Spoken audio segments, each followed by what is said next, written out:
Okay, great. Well, let's get started. So thank you so much for being here today.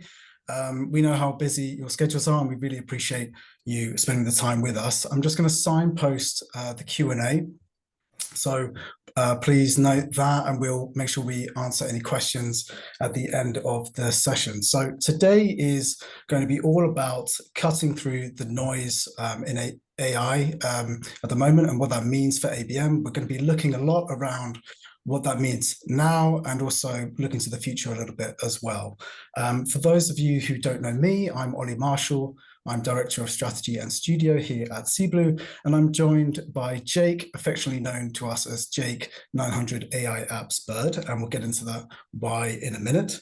But Jake has been exploring how AI can solve real-world ABM challenges, and that's what we're going to look at today.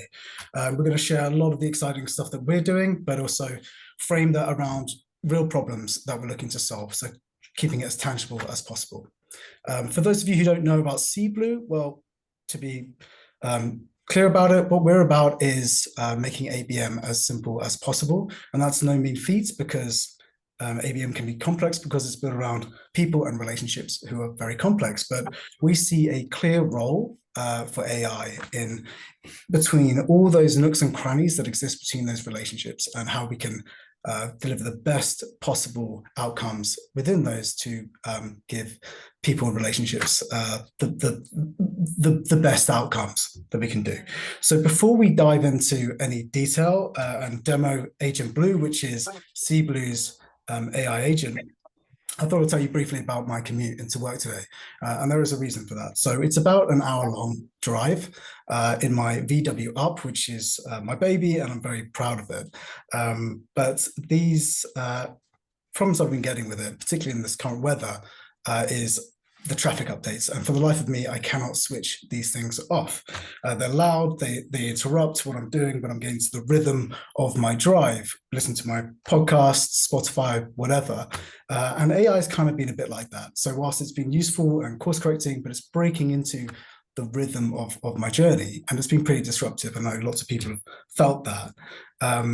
But had it not been for a certain car brand repositioning itself last week, I think my LinkedIn feed would be completely built around AI, with 85% of it probably written by AI. So grateful to Jaguar last week. But the point being, like, AI isn't going away, it's here. And we're going to look at what we're doing about it. That is hopefully going to be hugely valuable for those on this webinar. So as a strategist, I think it's important to share that I see a few things happening at the moment. I see the playing field shifting. I'm seeing that actually average strategists and strategies are now have access to vast amounts of information. So that level playing field has shifted. But I am met with kind of a lot of Me Too strategy, and the same templates, the same tone, the same messaging happening. And actually I'm seeing this new baseline being created, which is still, creating more commonalities across the board. So what we're going to talk about today is going to be why uncommon thinking is really critical when in AI development, and what we're doing around that specifically. So the problem is, if everyone has access to the same tools, the real differentiator becomes your uniqueness and what you can bring to that, and your own proprietary data. So Jake is going to talk to that, I'm sure, as well. But all of this is ultimately, AI isn't just about what you can automate, it's about what you can do well in a way that builds trust with your audience. And that does lend itself to that proprietary data story as well. So to do this, we need to understand and take the time to understand AI's evolving capabilities, and figure out actually how we're going to turn them into real world applications. And specifically, we're going to look at that within ABM today. So Jake, over to you. I want to ask you, because you've been on this journey with AI and developing it within ABM, can you talk us through the last 18 months or so? You've evaluated over 900 AI applications. Great. So what? Where's it taken you now? Yeah. So I'll be honest right up front. So yeah, it is about 900 AI applications that I've reviewed, mostly sales and marketing focused, but there are some quirky ones that have fallen into that list there. So I dabbled in a bit of crypto predictive modeling. Didn't go great. I also used a tool that turned a picture of my dog into a font. So no, Parsnip, my dog, is now her own font, and I've also dabbled with some music creation tools where I've created multiple diss tracks for various friends. But I've always tried to, on the tools that I know are sales and marketing, if I'm being serious, try to approach the tool from an ABM practitioner's perspective, asking, does this tool actually make our jobs easier or better? And I'm in a really nice position to be able to do that because I've come from the world of ABM, but then I've just taken a very big interest in AI tools. I've always been someone who likes the idea of being able to do things more efficiently and to be able to cut out the fluff. So when I've been assessing the various tools, and actually I will just sort of flash this up just so you can get a bit of an idea of what I look for when I'm looking through these tools. So I'm always looking at really what's the sales pitch, the USP, what categories does it fall into, very specifically, what are the use cases of it, what tasks could it be used for, proof points, ease of integration, and then right through to actually what's the potential ROI, what's the compliance and security behind this behind the company. So it's quite a I wouldn't it's fairly rigorous in how I test it. And through that journey, I found really that a lot of these tools can be very gimmicky and unreliable, even when using them right. As an example, so I think most people here would have seen the tools where you can take a video of yourself and you can get it to translate into another language, and it syncs up the lip movement. And for me, I just find that I can tell that that's been created by AI. And when I have spoken to some German friends of mine and I've sent them a video and I said, does this actually work? Does it make sense? And they've come back and said, no, it's not really great German. And so it's almost more on the embarrassing side, as in I think any German person looking at this video would be instantly switched off, and it would have been far more effective if you just sent the video in English anyway. So it's very easy to fall into this trap of, oh wow, there's a great AI tool that can do everything, and that's absolutely my first stance when I'm doing these things. But it's actually just being able to test and see what are they good at and where are they well placed, especially in the context of ABM. And so when I've tested these tools and I've tested them side by side alongside active client work, so we can get a really good understanding of where the AI performs well compared to a human doing it, and when it absolutely shouldn't be used. And the three key areas for me where AI really stands out as areas that we should be investing more into as ABMers is going to be around insights, personalization, and content creation.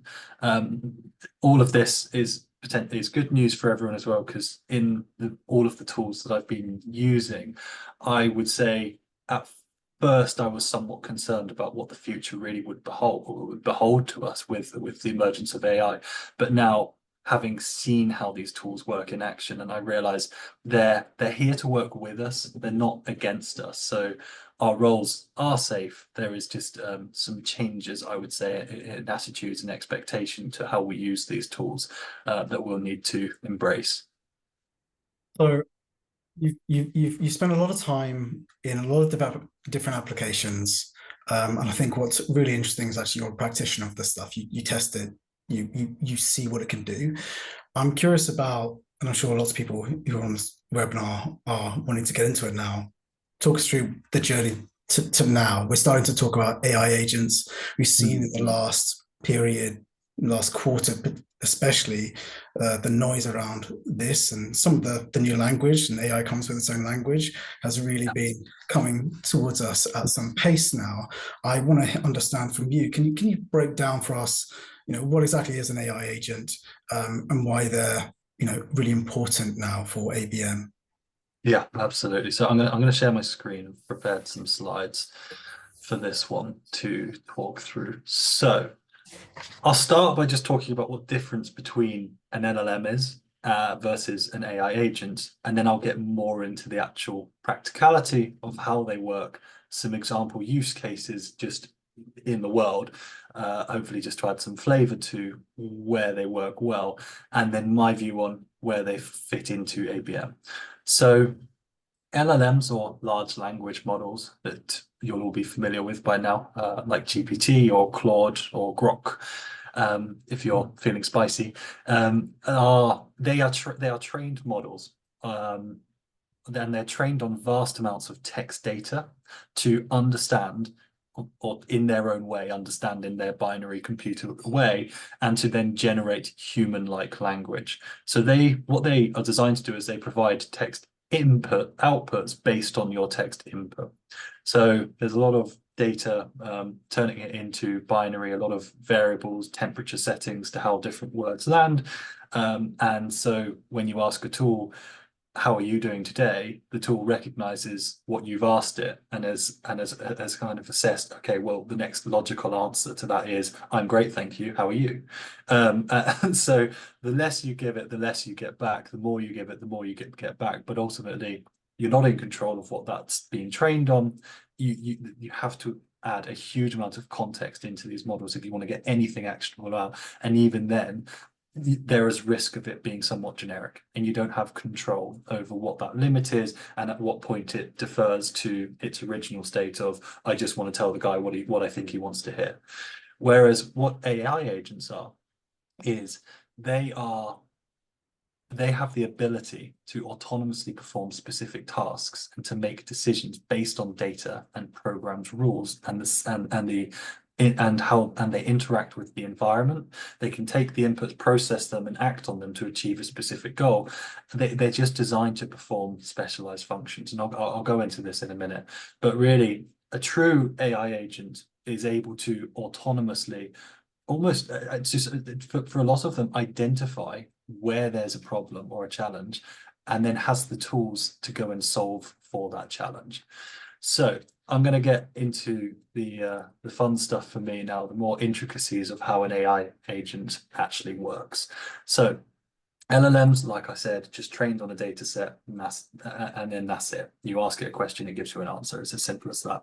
How agents work is they have access to a much vaster memory base of short-term memory and long-term memory. So what are the things immediately, based on what I've done recently, that I need to be aware of to be able to do my next task?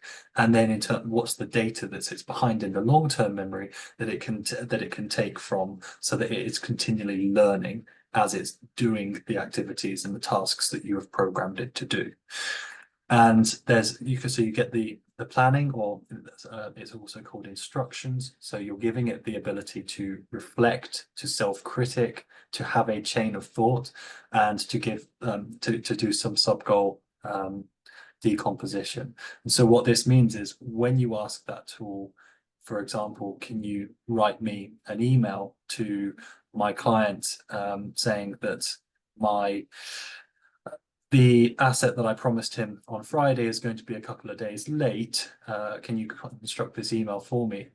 What it will do is it will start to actually break down what are the tasks and what it needs to do to go and do that. That's a very simple one. But if you think it's for something more complex, where it's actually able to say, based on this prompt and the information I've given, here's the sequence of activities that I need to go through before I give the person the answer. And along each of those points, it will actually critique and self-assess each of those steps. If it's not happy, it will go back and it will start again. It's always trying to match it up against what the initial brief was. What it also has, it's getting fun now, is it has tools as well. So you can plug it into calendars, calculators, code interpreters, search functions, and many more. So this is where I've been toying about lately with creating a AI assistant just for me to use at home. I love the idea of having a Jarvis. I grew up on Iron Man and love the idea of having that, and that's genuinely a possible thing to do these days. What's really powerful, and we'll come onto this a lot later on, is giving it the access to a RAG database, which is called Retrieval Augmented Generation. And so that's, you see, when you start giving it this prompts, and the actions, it's doing a huge amount of stuff in the background, almost autonomously without a human interacting, to give the best possible outcome. So I'm going to go now into some practical examples of AI agents just in the world, because this does obviously, it's new to ABM, but there's a lot of this stuff that's been going on in the world for a number of years now. So for example, Waymo. So this is the fully autonomous driving car that uses a combination of sensors, learning systems, and algorithms to drive effectively through the roads. This is actually an example of what's called a learning agent. And so the more data it has, the more it learns and the more it understands how it should do things better. So when you bring out what's a learning agent, it will actually be rubbish to begin with. But then after several months or weeks or days, however long, it will just get continually better at doing that specified task, i.e. driving and not crashing. AWS Contact Lens is another good example, which is a customer experience agent. So it's more for the customer chatbots.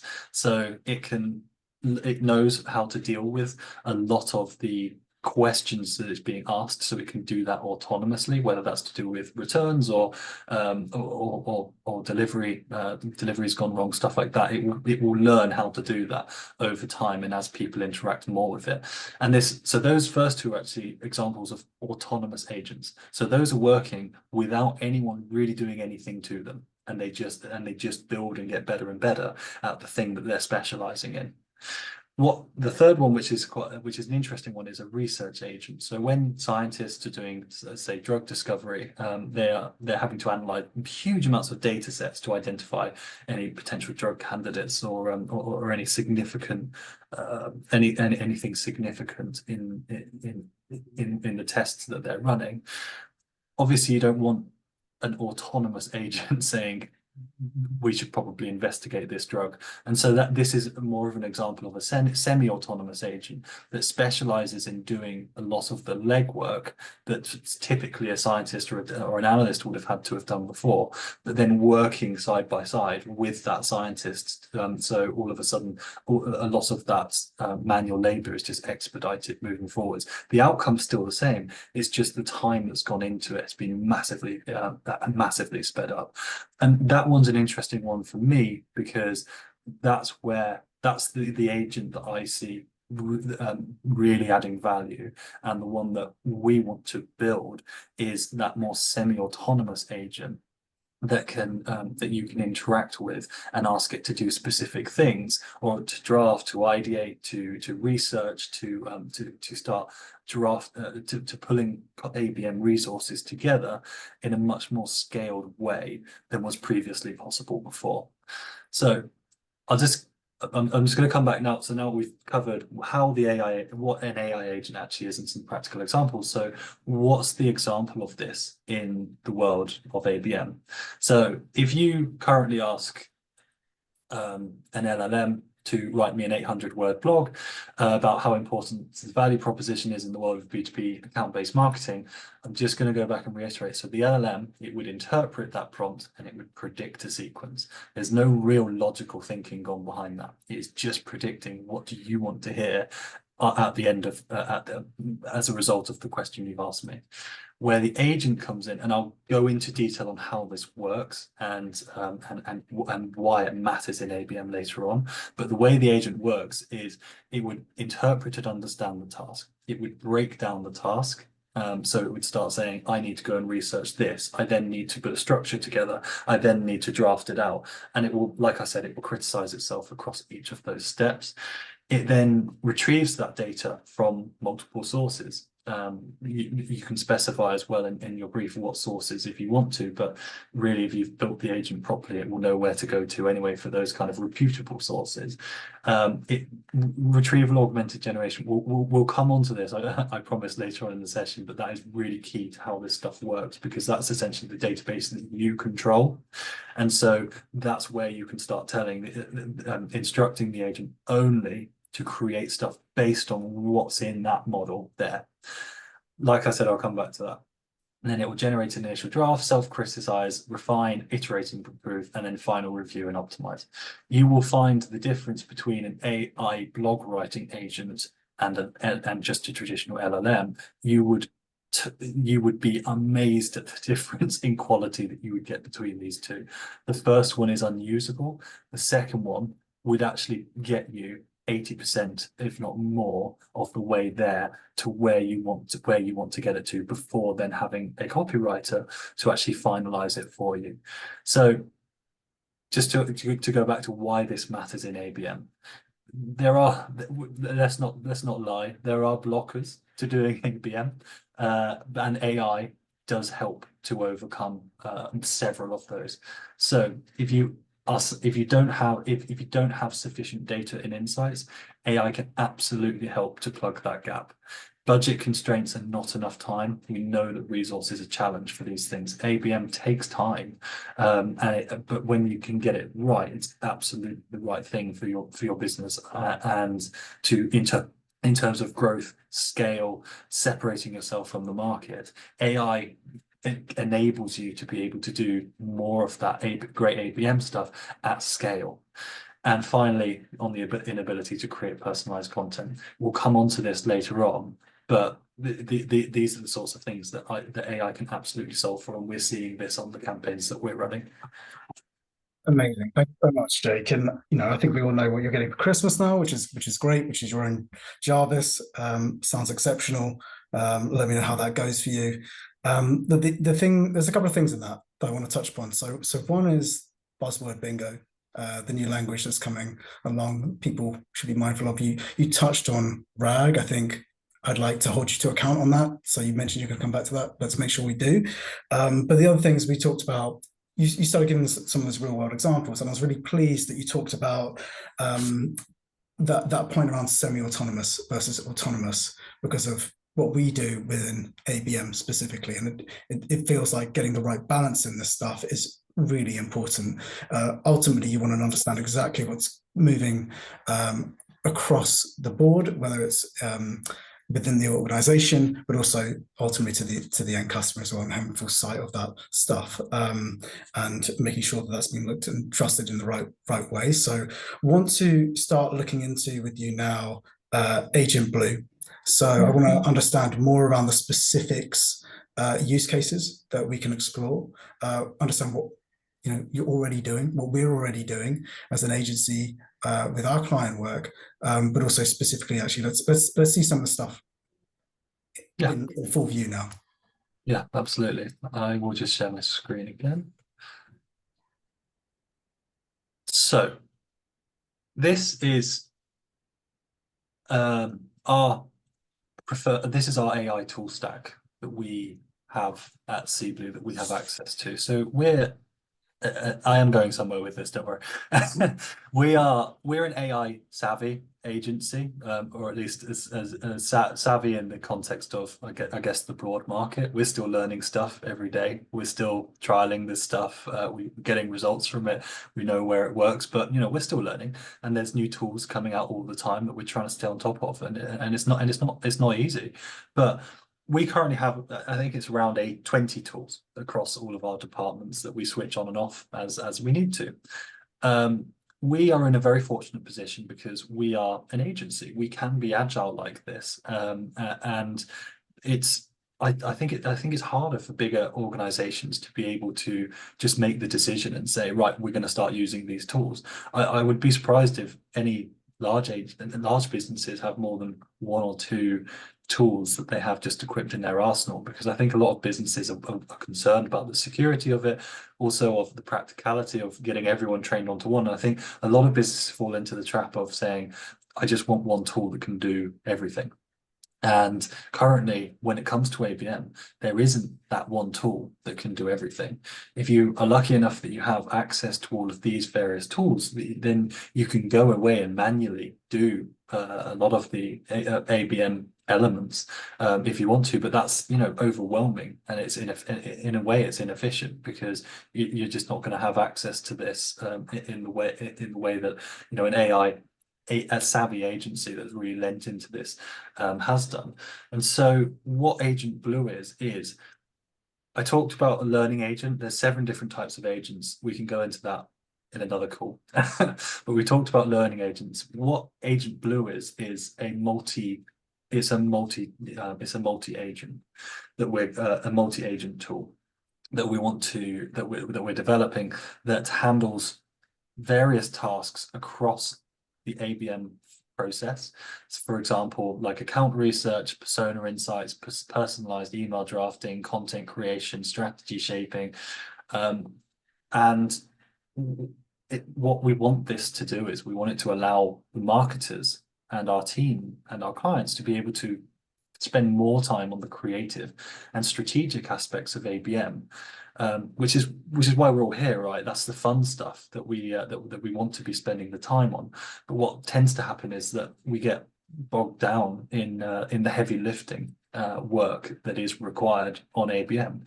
You know, when, for example, we're doing a cohort of 30 or 60 accounts, for example, even if you're following the 80-20 rule of personalized versus generic, it still takes a huge amount of time to actually write that to create that content. And if you've got, I mean, think about it this way, if you've got 30 accounts, even if you're lucky enough that you have one of the best copywriters in the world who can write the personalized bit of that email for in 10-15 minutes, but let's just say 10 because that's easier. That's 30 times 10, that's 300 minutes. That's a huge amount of time, and that's what the drawback is for businesses to be able to scale this. And And so just sorry, Jay, just to come in, we yeah, can't. We also have to understand that the environment we're in, right, which is, we're still in this more for less yeah, environment, and AI has a role to do there. But I think a key point to make here as well is about outcomes and quality, because I think what we're not saying is, chuck everything towards the tools and you're going to get the same outcome as you would have got before. No, it yeah. has to be dealt with in the right manner. And what I'd really like you to look at as well is just breaking down some of these use cases and Yeah. talking to the outcomes that we can deliver when it's orchestrated and managed in the right way. Yeah, absolutely. Yeah. So in this, I mean, let's call it the suite of the Agent Blue modules, none of this stuff is going to automate anything. As Ollie and I said before, it's the semi-automating doing the heavy lifting and allowing us to still be able to put the human-led approach on it, but just accounting for this what the lower being able to scale it essentially. So I will start. I'm gonna go through the account insights tools. So I'm going to share my screen with you. Can you see that, Ollie? Out of interest. Yes. Yes, brilliant. So this is a insights tool that we built for a cybersecurity business. I've had to redact anything specific about the company, which has obviously impacted the I would it's impacted some of what comes out of this tool, because you need to have that specificity to really get what you want out of these tools. So, and where I'm going with this is the reason AI agents are going to be so big in the next few years is because AI tools, because of the vast amounts of data that they're having to interpret to be able to do their jobs properly, the more you can go down into the isolating specific use cases, the more chance you have of getting something that's actually really powerful as an agent. So when you can actually start saying, right, I'm going to just have my insights agent. So that's where we have the workshop with the client. We understand what's their USP, where do they sit in the market, what actually is interesting from account research that we want to uncover, what are the strategic opportunities they're looking at, what are the gaps that they're trying to find, what are the challenges that they're trying to solve for, where do you get this kind of information, do we care about performance metrics like NPS or any other kind of performance metrics. Those are the questions that we want to ask really early on, so that when we're building these kind of agents, it's specific to each client that we're working with, to the level where I'd actually say I'd have one per cohort of accounts, because the difference between what matters for one cohort might differ so much for another. Why wouldn't you just have one for both, so that you're getting the best possible outcome? So we've built this tool for a cybersecurity company, so that any of our team or any of their team can come into this tool. Let's say it's, you know, in their stars and flames in Salesforce one morning, and they've got an account in there. They just want to understand, what's this account about? What should I be messaging them with? And then they can come into this tool. So, I mean, let's make this a bit fun. So, hang on. When you were talking earlier, Ollie, I thought I'd solve your VW issue, so I will send this to you afterwards. I might have solved this. This might help you out on turning off your traffic reports. So I'm going to say, give me 5 random accounts, business in the UK. Just so you know, it's fair. So here are 5 random accounts. Oh my goodness, I've not even heard of some of these. Pet food brand. What the hell? Okay, can we go for a pick 5? This is a good one to show, isn't it? Because look, everything starts with quality account insights. It's the bedrock of everything within ABM. Ultimately, understanding, listening to, knowledge about the customer, the prospect, the account. So Yeah. it's a good one to start with. Yeah. Okay, so let's just go with like Berkshire Hathaway.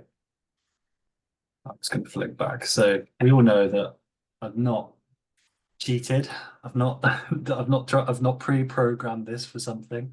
So the way this tool works, like I said, it's been designed to actually go and look at what we know is going to be interesting, and to amalgamate those findings together into a simple snapshot view that's actually going to be relevant for sales and marketing alike.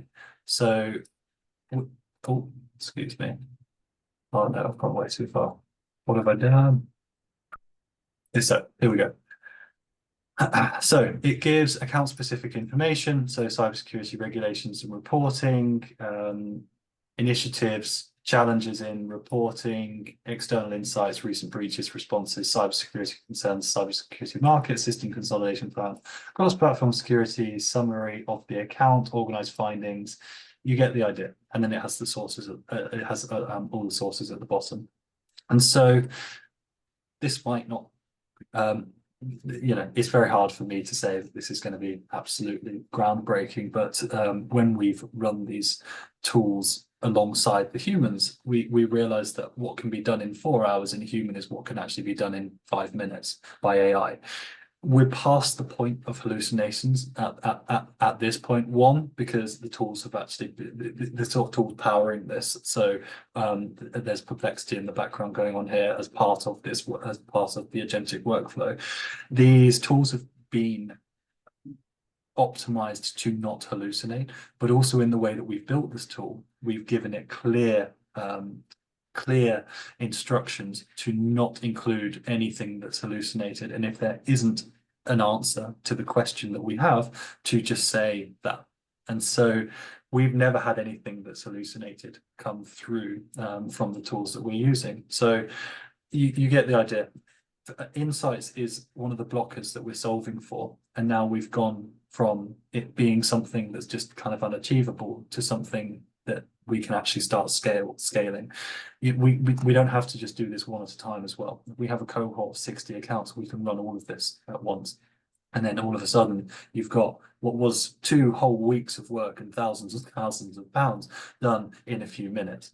And so, but it doesn't stop there. You know, insights is absolutely the bedrock of any good ABM program.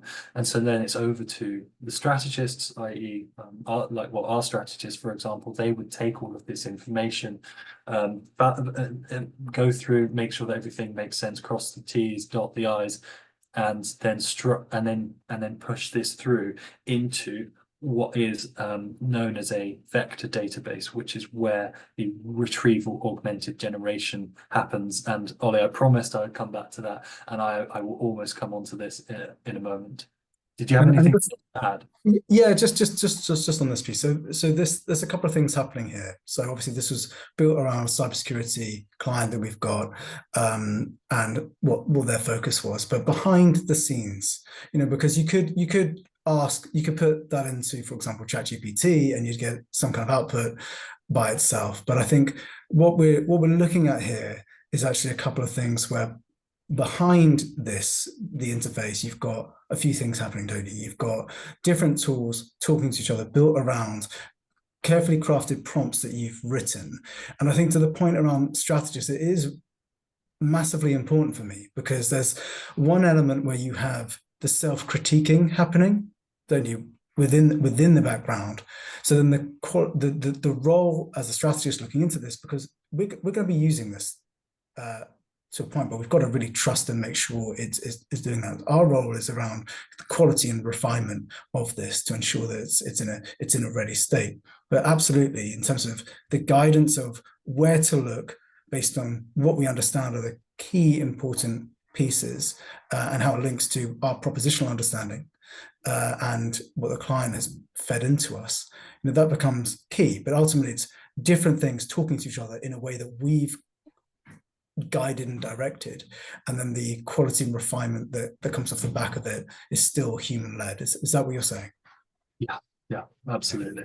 Yeah. Okay. And I just sort of took it the next step there, while you're talking. So I read through in a bit more detail, just because I had a second to think while we were presenting, and I was very interested in the alleged the recent breach and responses.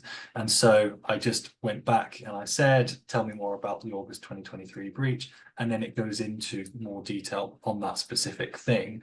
And so that's just hugely empowering to our strategy team, because they're thinking more strategically about these things and connecting, and have that they're empowered to connect those dots together. Yeah. So what's the critical imperative that we can work to? How is the proposition gonna work to that story, and how are we ultimately gonna work with that insight to make it a simple story to tell or take out, or arm people with a powerful story and proposition? Okay, fabulous. Anything more you want to go through that? Can we talk about RAG? Yeah, We let's did go into a few RAG. Yeah. times. So we talked about account insights. Now I'm going to talk about content personalization. So how does this work? Sadly, I can't show you the actual agent because of the fact that there's proprietary information, which is fair enough from our clients. But I can at least show you how this works. So let's go into how a traditional LLM-based model would work in terms of how you interact with it. So LLMs, like I said, built on huge amounts of data. I think the recent GPT is 120 terabytes of text data, which is like an inordinate amount of text data. There's nothing in the scheme of how much data. It's not even a scratch. It's not even a drop in the ocean to how much data is actually out there, which is why I stand by the fact that our roles are not our roles aren't going anywhere. It's just the amount of the technology, or rather what the AI companies are pitching, like Sam Altman.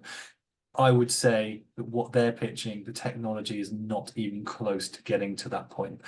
An AI tool's ability to be able to sift through zettabytes worth of data, we're just not close to that. We're not close to that. So Jake, are you saying that we've been massively oversold on some things? Is that what you're Yeah, saying? yeah, I think so. I mean, maybe oversold is harsh, but whenever I speak to people, I mean, obviously I'm an AI advocate because I work, I work in AI. But whenever I speak to people about these AI tools, because I have lots of conversations with various friends, they say that they asked it to do something, and that what came back was rubbish. And I think that is because people hear it's artificial intelligence, and then I don't know, maybe it's the movies, maybe it's the stories, maybe it's iRobot, Skynet that's made us think that these things are genuinely they are genuine, more artificial intelligence in the way of sentience and being able to actually put dots together. But they're really not. They're really not. They're very clever, I'll give you that, and they have huge application, but they're not as powerful as I think a lot of people think they are, which is why there's such a rise. There will be a rise in AI agents at the moment, is because that's where you can start to select the data. And I'm going to go into this right now, actually. So you train the base model on a huge, large data set, and then anything that you input is then converted into an output. If you haven't given it a really, really rigorous prompt methodology, and you can see my guidance on prompt methodologies in other resources, or you can speak to me separately from this. You can reach out to me on LinkedIn if you want. What you will get from your input is generic insights written generically. To take this a step further, we now have what's called fine-tuned AI. So you can take a very small data set of your information, so the way that your company likes to write. So you might take 500 to 1,000 data sets of how your company writes white papers, or you might do the same for social media as a separate agent, or you might do the same for a separate agent, which is a bespoke agent you're building to create value reports for you. So you give the AI, GPT is a good example of this, and you actually run this through their servers and you train your that AI, so you get your specific version of GPT. And so that's what's called a fine-tuned model. So let's go back to, let's say you've got your generic prompt again. If you've not done the whole prompt methodology, what you're going to get out from that is a generic insights, but it will be written in your style. And it's really, really impressive in terms of how it embraces that writing style and how it takes that moving forward. So that's one part of the puzzle, is we've now got past the point where what's coming out is just generically written, and that we don't have much control over that. Now, finally, the pièce de résistance, my RAG model extraordinaire. So this is where the AI agent with RAG comes into play. So we have our inputs, and this can be generic by this point at the top, because the agent has been what's pre-built on what the expected outcome is from the tool. So let's say we've got the value report example. What RAG database is, so that's a vector database, and that is an AI that's basically optimized for AI workflows to be able to structure big data sets together for AI to be able to go in and retrieve or augmented generation, retrieve the relevant information that it needs for the context that you're wanting it to create the asset with. So we did the insights stuff before. As Ollie talked about, the insights is validated, it's thought through, it's structured. That is what then our strategists, with the time that we've unlocked doing the research, actually the legwork and the manpower, we can think more about what's actually actionable, what's powerful, what's imperative, what do we want to feed into our RAG database that the agent ultimately has access to. The agent then has memory, and it has various other tools. It might have a calculator if we're doing a proper value report, and we're going more down the challenger report.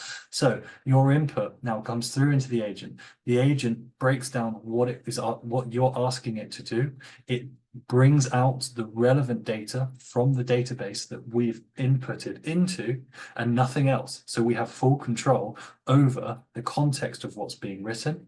The agent will be asked will have already been trained on write a 6-page value report, for example. These are the things we want to cover. This is a rough structure. We just want you to go and fill in the rest of it, because we've actually built that, the generic version of the value report. It's gone into the agent, and then that goes through into the fine-tuned model to the output, where at this point you will have comprehensive insights, because that's being selected and cherry-picked by you, written in your style, because that's the model that you've trained it on. That's the model you've trained. Well, look, Jake, you've made me a happy man, because I asked for RAG, you gave me RAG, and I'm very happy. Well, I do, about baby. that. You do. But look, it's important, right? Because it goes back to my original point at the beginning. I genuinely have concerns, or had concerns about this Me Too element that can come. Like, to your point, yes, the fine tuning, that's helpful, but it still needs to go that further step, because a future where you're seeing common messaging and common language, and a lack of real insight that comes from that proprietary data that you can build around that model that you just showed us, that would be not a great future for marketing, I don't think. I think that would be more concerning. But the fact that it's moving more in this way, it's about actually bringing out the quality of that. And for strategists and for marketers alike, it's really about knowing where to look to feed that, to support the better communications. And that helps you scale in an increasingly personalized way, which is a very positive outlook for the future and where things can really shine, which is fantastic. So on that note around future, and let's not go too far in the future on this one, I think, because I think we're still getting our heads around the here and now. Right now, I'm still working out, how to fix my car radio updates. But it'd be good to understand a bit more around what developments you think will reshape how we approach ABM in the future with AI. Yeah.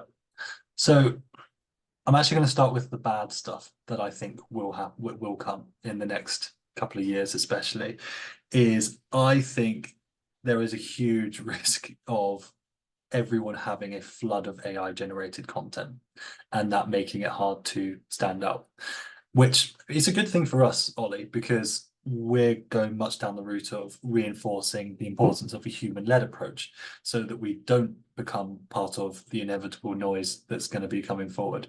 It will have an impact on channels for sure. I think LinkedIn is already experiencing it just because of the level of, as you said with the Me Too, it's like, congratulations on attending this event thing the other day. We can all tell now that that's an AI that's scraped through your profile that's done it. Where that just doesn't sound impressive.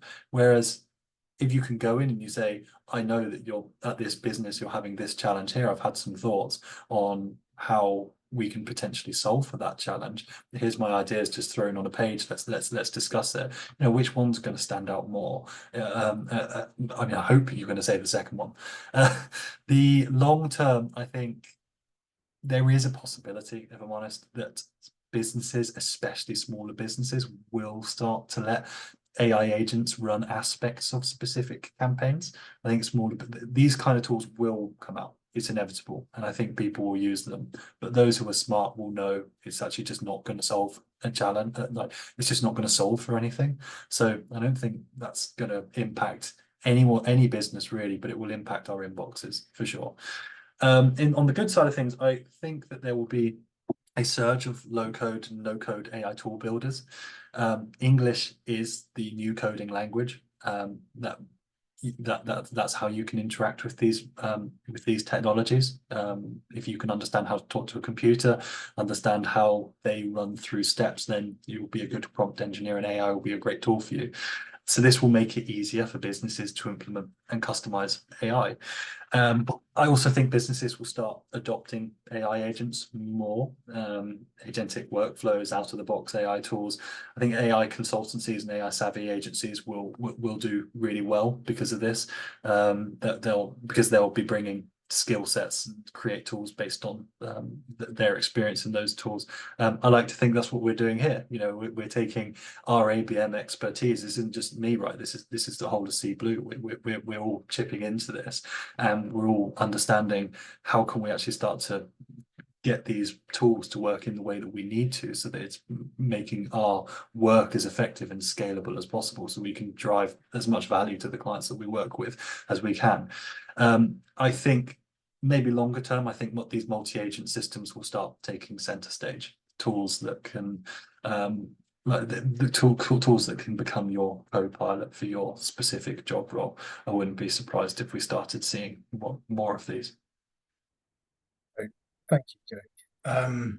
It's plenty in there to consider and think about. And you're right, we're embedding it into our processes. We're working with clients directly. And actually, if anyone is interested in a workshop around this stuff, do reach us directly after this as well. But look, I want to thank you again, Jay, for taking us through that.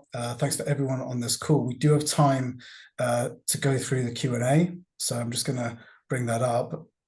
One of the things that has come forward is just, I think these are two, actually, I can see two things that are coming up that I think is worth talking about, which is how secure are these tools? Why don't we start with that one? How secure are these tools?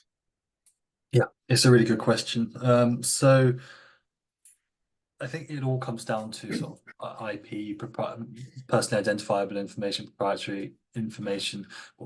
In the world of ABM, nothing really that we deal with is personally identifiable information, because it's all, we're doing that insights foundation, and then what are the tools that we can create to scale at the ABM content that we want to create. And everything, when you're doing it this way, it's all done through API. And so instinctively, nothing in that is used to train these tools, and none of that's saved into any databases. And in terms of, I guess the RAG one will be somewhat concerning for people.